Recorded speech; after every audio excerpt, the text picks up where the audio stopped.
Mm. Oh my glob.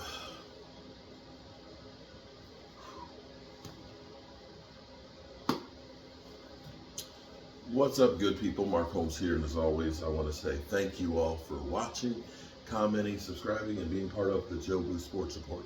Without you guys, as well as you ladies, you know that this literally does not work. I hope you guys are having a great evening. Um, I'm going to say tonight's game. Okay, first of all, truth in advertising. Um, I think Thursday or so, I said I've got Daniel and E2 and John and David Wiley and Game Time and the crew and stuff. I sent out a text message to them and said, "Hey, how many people are going to be able to come on Monday night?" And I didn't hear um, from everybody to know who might be going. I know Daniel said he wasn't going to be able to go, and I think David Wiley might have been able to go. So. Um, with my wife, I was like, on Friday, I was like, yeah, well, I'll go home today and then come back on Monday. And she was kind of like, why go home for the weekend? Why not just stay here? So that's why I ended up doing the game here. So I'm sorry, Joe Boo. I didn't know. I would have brought you. From now on, I'm bringing you with me whenever we come down here. It's been great because we've gotten a lot of work and stuff done. We got JMU's homecoming in a week and a half, and so we're going to bring some friends over to see the place. So we're really trying to make it look nice for them and stuff. So that's why we were here, and we're trying something different. So we didn't have the big sub. We kind of had a medium-sized sub. And I made it simple. I made it as a fried fish sub, so something easy. And watched the game. It was just me and my wife. And of course, shout out to Game Time Brian. Definitely check out his channel. And loyal Cowboy and things. And we had a good time watching the game. But this game, more than any other one, literally made me sick. I literally felt like this game was the season. I felt like the different, okay, I know what's going to happen is tomorrow they're going to say, well, it was just the Chargers. Chargers defense is terrible in secondary. Dak Prescott didn't, do enough. I guess he was supposed to throw for 800 yards and so on. But he did run for a touchdown, and he did get a touchdown pass and 272 yards. The thing I have to look at on this game, I have tried to look at Mike McCarthy and say, he's been a guy who won a Super Bowl. He was successful at Green Bay. But I have to look at it tonight with this game of Kellen Moore, the boy genius, the boy wonder, and Mike McCarthy, where it was the two philosophies where Kellen Moore threw too much and Mike McCarthy wants to run the damn ball, that it was going to be who's going to be the one standing. And I'll be honest, I think they both knocked each other the hell out. Justin Herbert looked bad. I've been hearing for so long, Justin Herbert, he's so much better than Dak Prescott. Dak Prescott's not in the same category. Guys like Justin, I heard it this week, guys like Justin Herbert and Josh Allen, they can put the team on their shoulder and will them to win and take them places like that. Well, mind you, I want to say that I believe this is the second time that Dak Prescott's played against Justin Herbert. 2-0. 2-0. And Justin Herbert has yet to win a playoff game. Dak looked like the calmer, cooler quarterback than Justin Herbert. And it's crazy looking at the chat. We killed the Cowboys. Brian literally needed a Snickers bar because I think he was hangry. We were critical of the Cowboys throughout. Critical of Micah Parsons, critical of Dak, critical of Tony Pollard, critical of the play calling, critical of the preparation, critical of Dan Quinn. And this was an ugly, ugly game to go into the bye week, but thank God they found a way to get a victory, because if they had lost this game, there's a major difference of going in 4-2 and 3-3. So hats off to the Cowboys for finding a way to win. They have a multitude of injuries. Now I'm going to say, shout out to Brian, because Brian was the one that said this yesterday, that Stephon Gilmore is more of a Robin at this point in his career than a Batman. And him being the lead dog, he struggled tonight. Now he finally got the interception in the end. Justin Herbert, when he had a chance to go down and get the team in field goal range, crapped the bed. And Stephon Gilmore, after the bad game that you had, you get a game ball. Micah Parsons, who had a rough night, who had to play middle linebacker, and he was all over the place. Getting that sack down the stretch was huge. You get a game ball. Because we hadn't seen too much of you San Francisco game. But you came through when it needed to. And that's the mark of a true leader. Sometimes shit just doesn't work out right, and you just have to find a way, and you found a way. So shout out to you, buddy. D-Law, DeMarcus Lawrence was a one-man wrecking crew there, where he tipped, got upfield, tipped the pass. Unfortunately, it tipped it right back into Justin Herbert's hands, and he ended up, boom, carrying it for a first down. D-Law had a lot of key plays in this game. He definitely gets a game ball. I have concerns, though, because Deron Bland got beat up a lot tonight. Deron Bland was having a rough night with Keenan Allen, and Keenan Allen had a really good game for the Chargers. He would have had a better game had Justin Herbert not been overthrowing him so much. Justin Herbert looked like he kind of crapped the bed tonight.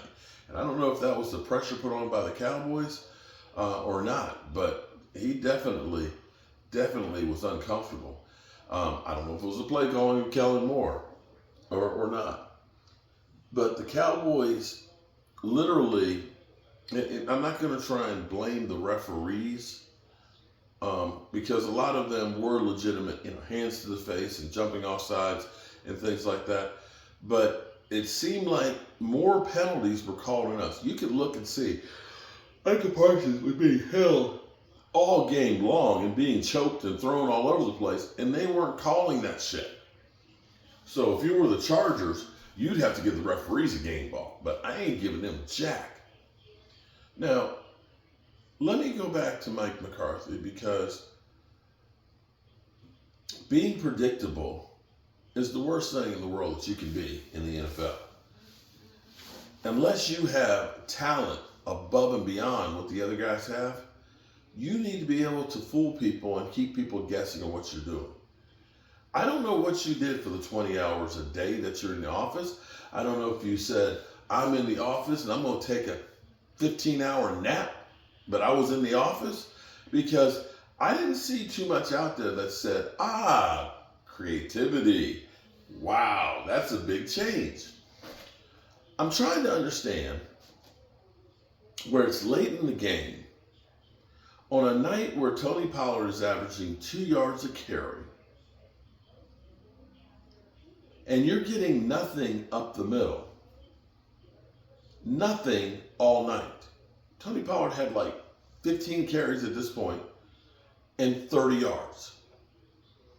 Why the hell you ran the ball twice up the middle? You got 2 yards and lost 3. It's 3rd and 11. You're putting your quarterback in a tough position. Now, I get it. It feels like what Shannon Sharp said, that you're scared to put the ball in Dak Prescott's hands. Here's the reality for all those out there that say, Dak sucks, Dak sucks. You know who our leading rusher was tonight? Dak Prescott with 33, including a rushing touchdown. Dak Prescott threw, and this is another thing, Mike McCarthy, CD needed to get going. CD should have been targeted all night long. CD, I want to say, had 8 targets and 8 receptions for like 99 yards. Brandon Cooks had like 4 targets and 4 receptions, including a TD. Michael Gallup had 10 targets. 10 targets. And only came down with it 3 times. I want to say there were 4 drops. 4 drops by Michael Gallup, including one that would have been a game busting wide open, busting that ass wide open, touchdown play that should have been there. Now the first one, that was high, but it was on your hands. And as I'm looking at Justin Herbert and Keenan Allen, coming backwards over here to catch passes that are so far behind them, you got to make those catches. You got to make those catches to bail your quarterback out. But CD, bro,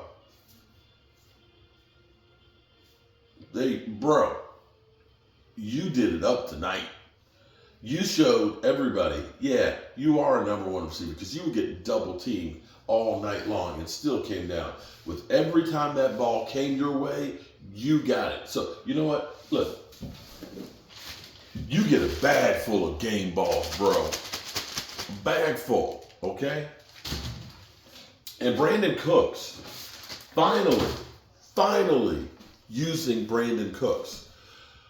Yeah, Brandon Cooks, we need to use him more often. More cooking and less galloping.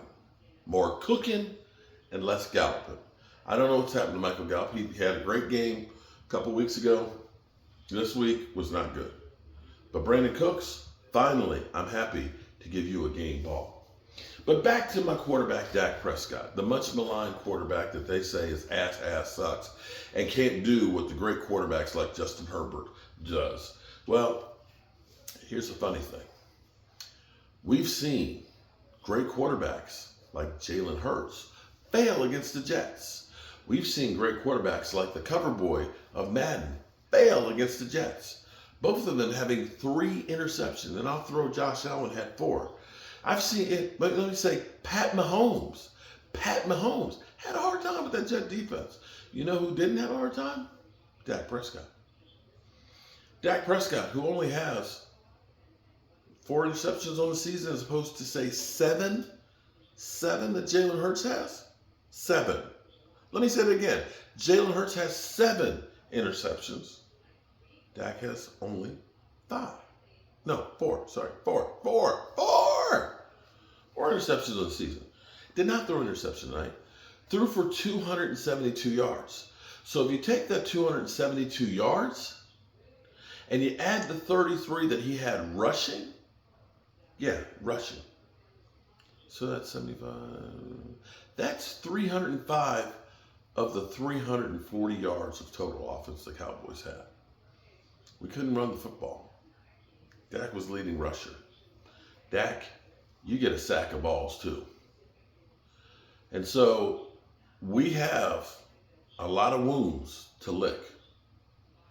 We got a lot of guys that are nicked up, that this bye week is coming at the right time to let some of these guys heal. And they've got a lot of healing to do. But they also, Mike McCarthy, tonight was the night, I'll talk about this more tomorrow, but tonight was the night that I look at it and say, Mike McCarthy, I don't want you to ever call plays again.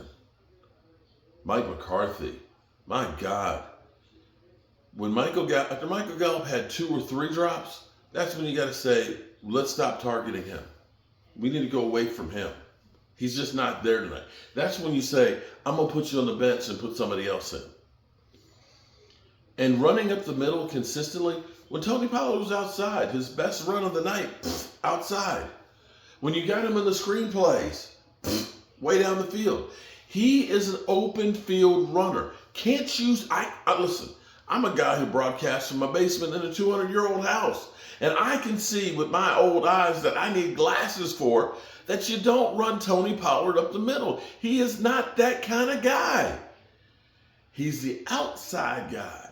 He's the guy that needs the ball in space. So what are you doing, Mike? What are you doing? I can't understand it. There is no defense for Mike McCarthy's play calling. I thought maybe because it's the West Coast offense and new offense and things, that it's going to take some time to get going. But I hate to say it. But if this is as good as it gets, it's ass. You had some good things. CD, Brandon Cooks. That's it.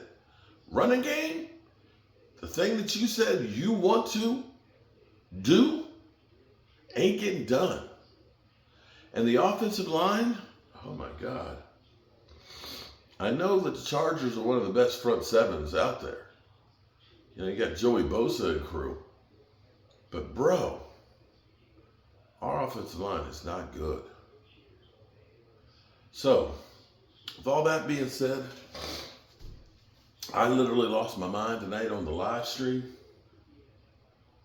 Like I said, for whatever reason, I got more emotional tonight on this one than I ever do. It was killing me. And maybe it's because I felt the importance of this game. We're 4-2 going into the bye week. It's a lot better than what it could be. All right, good people. Tomorrow is another day here at the Red Brick House. Let me say I appreciate each and every one of you guys, as well as you ladies, for all the support that you guys give. And remember to tell the people you love them, because you might not get the chance again. And I love you guys. God willing, I'll see you tomorrow. Peace.